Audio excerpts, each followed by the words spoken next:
जानिए महाभारत युद्ध के 18 दिनों में किस दिन क्या हुआ था। इस दिन भीम दुर्योधन के बचे हुए सभी भाइयों को मार देता है। सहदेव शकुनी को मार देता है। अपनी पराजय मानकर दुर्योधन एक तालाब में छिप जाता है, लेकिन पांडव द्वारा ललकारे जाने पर वह भीम से गदा युद्ध करता है। मार्गशीर्ष शुक्ल 14 को महाभारत युद्ध प्रारंभ हुआ था, जो लगातार 18 दिनों तक चला था। यहाँ जानिए पहला दिन। युद्ध के पहले दिन पांडव पक्ष को भारी हानि हुई थी। विराट नरेश के पुत्र उत्तर और श्वेत को शल्य और भीष्म ने मार दिया था। भीष्म ने पांडवों के कई सैनिकों का वध कर दिया था। ये दिन कौरवों के लिए उत्साह बढ़ाने वाला और पांडव के लिए निराशाजनक था।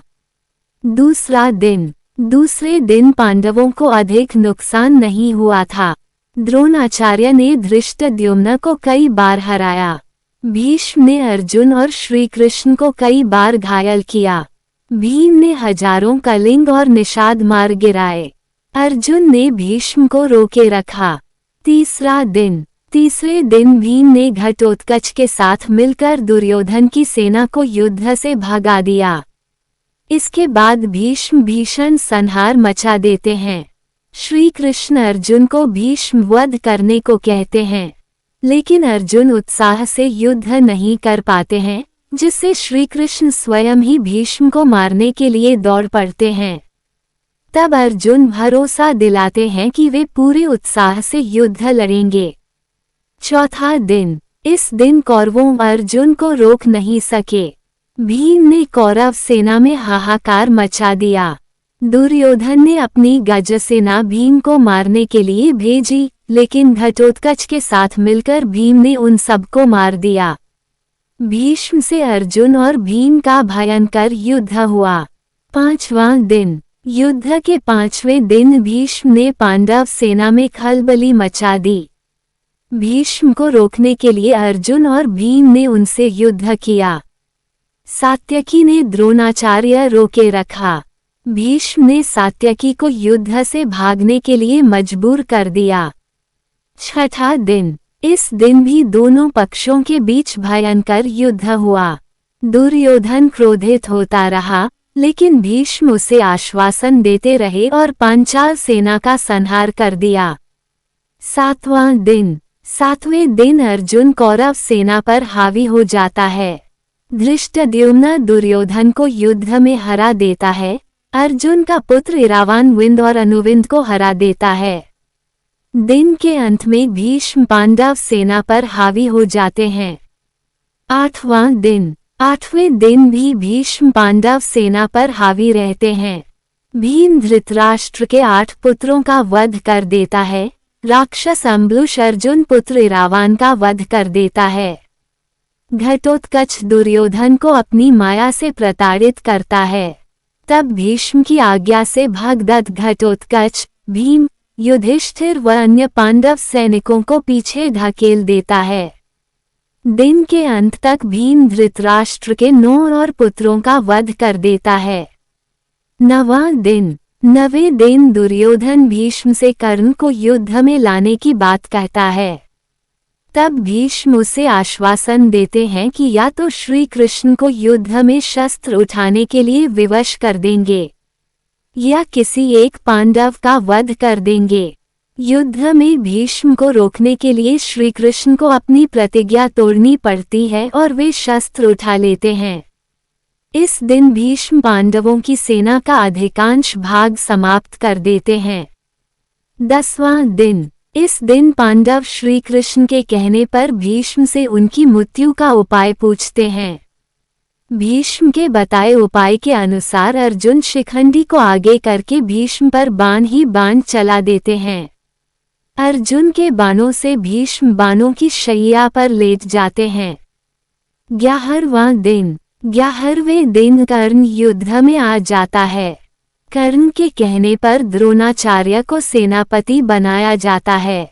दुर्योधन और शकुनी द्रोण से कहते हैं कि युधिष्ठिर को बंदी बना लेंगे तो युद्ध खत्म हो जाएगा। दुर्योधन की योजना अर्जुन पूरी नहीं होने देता है। कर्ण भी पांडव सेना का भारी संहार करता है। 12वां दिन युधिष्ठिर को बंदी बनाने के लिए शकुनी और दुर्योधन अर्जुन को युधिष्ठिर से काफी दूर भेजने में कामयाब हो जाते हैं। लेकिन अर्जुन समय पर पहुंचकर युधिष्ठिर को बंदी बनने से बचा लेते हैं। 13वां दिन इस दिन दुर्योधन राजा भगदत्त को अर्जुन से युद्ध करने के लिए भेजता है। भगदत्त भीम को हरा देते हैं, अर्जुन के साथ युद्ध करते हैं।